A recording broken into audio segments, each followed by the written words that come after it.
What's going on, my peoples? We are here, man. Wanted to touch base, talk a little bit about food service real quick.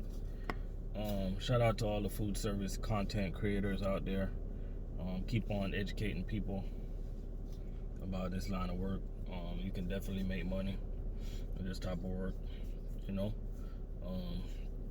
Right now down here where I'm at in Florida is busy right now. Stuff like that.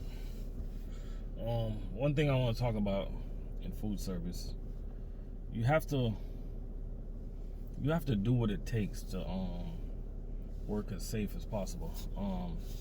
Because like sometimes you'll end up getting like some injuries, man, that you could prevent. Right? Like right now, like my damn ankle feels kind of nippy. Feels kind of weak, and stuff like that. You can probably prevent stuff like that if you do your 3-point contact coming out the tractor. If you're running down the ramp, take your time, wearing the proper shoes, stuff like that. So that's minor. That's nothing for me to call out of work for, stuff like that. As long as it's not preventing me from working. One of the things you guys can do, make sure you bend properly when picking up a heavy object. Don't reach too far. You know what I mean? Keep your hand truck as close to the product that you're stacking as much as possible. We're out here every day, man. We're like the gladiators of truck driving, and we put in the work, and you can easily get injured doing food service, like easy. You know what I'm saying? And that's something I want you guys to know, like for real. So you gotta do what it is that you gotta do to prevent that. You know, these companies nowadays, man, I don't care what company it is, they don't care if we get injured out there. And the reason I said that they don't care is because they set up where you gotta push so much workload just to make a decent check. You know what I mean? Like, you gotta put so much workload. We're pulling heavy pallets, and if these companies cared, they would invest more money in buying electric jacks. You got drivers, they're pulling pallets of water every single day. The drivers talk. The companies, they don't listen. They don't listen to us. They're not out there doing deliveries. We are. They're not pulling the products up the stairs. We are. They're not delivering the products downstairs. We are. You know what I mean? All they're doing, they're just sitting behind a computer. They're just figuring out, how could we save a penny today? How could we save money? What can we do to make our bonus better? What can we do to save the company better? What can we do to look better? But at the end of the day, we know they don't care about us as the drivers, so it is what it is. Like, we gotta take the initiative to look out for ourselves. If you feel like your load is overloaded, you gotta take a stand, and you gotta put your foot down and say, yo, I'm not leaving this yard without a electric jack. I'm not leaving this yard without a helper. Like, you know what I mean? You got a lot of supervisors, they taught this and they taught that, but at the end of the day, they're not gonna go out there and do that. You know what I mean? Like, I know my ankle right now, I know it got something to do with I just got a feeling it got something to do with pulling a heavy pallet Friday that I had to pull, man. I was making this particular delivery, pulling this heavy pallet. I had like 4 pallets to pull, and I'm not even complaining, I'm just being serious. I had like 4 pallets to pull, long walk, I'm pulling the pallet. Now here comes this Cisco driver with his electric jack. he walking by with his electric jack. He look at me, he like, man, what the hell y'all doing, man? So shout out to all the Cisco drivers out there. They seem to have their equipment intact. Cheney Brothers seem to have their equipment intact. QCD seem to have their equipment intact. GFS, they don't really have no equipment. They mostly run ramp. US Foods, kind of iffy and buddy. iffy and but. Like some division got equipment, some don't. Some division is pretty much mostly ramp. You know what I mean? The ramp don't really bother me. Let me tell you something. Running the ramp don't bother me. What bothers me in food service is if you got a stop that requires a lift gate because you're dropping pallets, and it requires a lift gate, but and it's a long walk, and these companies just throwing a pump jack at you. And the thing is, there's nobody out here, man, that's going out there to like survey these stops. You know what I mean? Like, you got people that's sitting behind the desk and they're saying to themselves, okay, he's dropping off, he's just dropping 200-300 cases. That's easy. They're saying that's easy just because, boom, we're dropping off the cases. We don't really got to touch it. You know what I mean? More companies, more people in more companies need to get out, man. Get out of the office, go out there. We're not out here crying. Because at the end of the day, we're grown people. We're not out here complaining. We're not out here crying. All we asking for is for y'all to get out the damn office and go look at what some of the drivers got to go through, man. Shout out to all the food service drivers out there, especially the ones in the Northeast, going down the basement, stuff like that, going upstairs, downstairs, working in the snow, working in the rain, all different type of weather, just to make that paper, man. At the end of the day, we gotta man up, because we make a lot of money. Like, a lot of us make a lot of money.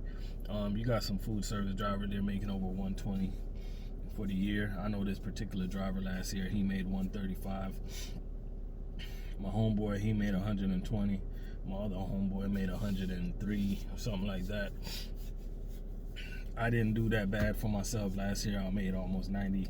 And this year I'm on pace to knock on the door of 100. I'm gonna hit in between 93 and 100. I'm gonna fall in between there.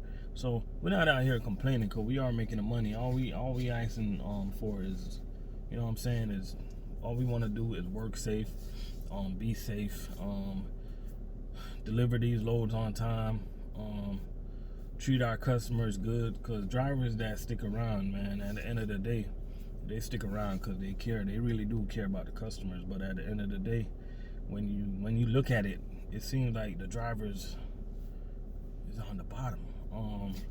It's like every new rule that comes out, it comes out against the drivers. Cameras is firing the drivers nowadays. We can't drink coffee in the truck. We can't drink soda in the truck. We can't eat a bag of chips driving down the street. If the camera goes off and they see us doing that, it's gonna be distractful. They're gonna see us distraction. We can't use our GPS. Most of these companies, they don't provide us with GPS. We can't do this, we can't do that. Can't be late to stops. We gotta give good customer service. It's rough, man. It ain't easy. Food service ain't easy. Like, mentally, you gotta be mentally strong, man. But at the end of the day, we just gotta be professionals, right? But I'm just telling all the drivers out there, man, just no matter what they throw at us, no matter what new rules they gonna throw at us, like, we getting the new camera, right? And I've been adjusting my driving habits. Like, now when I get to a stop sign, I'm literally counting to 3 seconds before I drive off, because these new cameras, they're gonna be sensitive. A lot more drivers, a lot of good drivers are gonna get fired. So you guys just change your driving habits. We as professional drivers, we know that some stop signs you have to roll and go in front of the stop sign just to look down the street to see what's coming, because we know that sometimes the tree is blocking our view. We got buildings that's blocking our view. These stupid computers don't know that. Nowadays, everybody want to listen to what the computers say. It's safe to I get it. It's safety features. Their insurance is gonna go down because of all the features that's coming out. It's gonna be less accidents. But at the end of the day, man, us as professional drivers, we just gotta adjust, because you gotta understand, man, like everybody's against us, nobody's with us, you know what I'm saying? So that's why I don't get why drivers fight against each other, man. Now it's time to stand together, because at the end of the day, like, nobody's with us, you know what I mean? We wake up to go to work every day, and you got people that they wake up every day trying to figure out how they can take from us, try to figure out how they can screw us, try to figure out how they can bend us over today, try to figure out like what they gonna do to screw us, what they gonna do to take our money. Like, I'm here talking, man, but it's not even funny. Like, they really sit back and try to figure out how to get our money. You got some companies, man, you got some food service drivers, man, I be looking at their paychecks with them, and I be trying to figure out, like, how do they get paid? Like, a lot of drivers don't even know how they get paid. They can't break down their paycheck, they can't break down their component. You got some companies, man, they're so slick, you know what I mean? Like, they say they give you a raise, but at the end of the day, they take something on the back end, and you really gotta look at it, man, and you gotta figure out, like, damn, did I really get a raise? You know what I mean? Shout out to companies out there, all the food service companies that just pay a flat rate per case. You know what I'm saying? Some companies, they just pay you 32 cents a case or whatever, or 28 cents a case. You got some companies out there, they tell you, oh, if you deliver over 80 cases per stop, you're gonna get 17 cents. If you deliver 40 to 70 cases a stop, you're gonna get like 23 cents. And they just play with the case pay, they play with this, they play with that. Oh, if you don't scan at a 98% clip, you're gonna get your $20 taken. Yo, it's so much, yo. You know how hard it is to scan at a 98% clip? When you got the warehouse, they don't put all the stickers on the products. Sometimes you come back and you just forget to report it. Like, if you lose $20 a day, that's $100 a week. Now let me ask you this: what person in the office would want to lose $100 a week? You know what I'm saying? 52 weeks in a year. When you add that up, man, that's a lot of $100. So what I'm saying, that's $5,200, right? That's a lot of money, man. Like, stop taking from us, guys. Like, stop taking from us, man. You know what I mean? At the end of the day, all we want to do is work, man. Shout out to all the food service drivers out there. Y'all be easy. Y'all keep on doing what y'all doing. Share this video out, man, because I'm just being serious, man. You know what I mean? These companies, they got to change, man. They have to change. They got to start thinking more about the drivers. You know what I mean? Shout out to all the food service companies out there that give their drivers bonus. You know what I mean? I'm not talking about giving your drivers bonus with the trickery. You know what I mean? Like, come on now. There's a lot of companies out there that are full of tricks. You know what I mean? At the end of the day, you guys can... Shout out to y'all. Y'all be easy out there.